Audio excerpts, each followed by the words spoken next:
ये जो परदेसी होते हैं बड़े अच्छे लोग होते हैं। इन परदेसियों को जहाजों में बैठने का कोई शौक नहीं होता। ये जो इनके वीजे लग जाते हैं इसमें भी इनका कोई कसूर नहीं होता। ये सब दाने पानी का खेल है यार।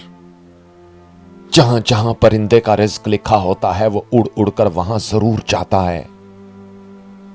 इसमें इनकी अपनी कोई मर्जी वर्जी भी शामिल नहीं होती। इनके नसीब में लिखा होता है कि जाओ सारी उम्र पासपोर्ट हाथ में पकड़कर कभी इधर कभी उधर, कभी ये जहां कभी वो जहां, तुझे क्या खबर दिले बेखबर कि ये सब दाने पानी का निजाम है।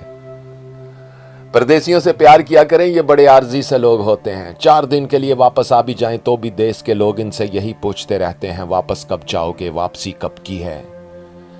ये लोग आने की खुशी को पूरी तरह महसूस नहीं कर पाते और जाने की बात इनसे लोग करने लगते हैं। आवाज और तस्वीर की दुनिया के दोस्तों, इन 2 लोगों के दर्द को अल्फाज में बयान करना नामुमकिन है। एक वो जिसकी सारी जिंदगी बेगुनाह जेल में गुजर गई, और दूसरा वो जिसकी परदेस में गुजर गई।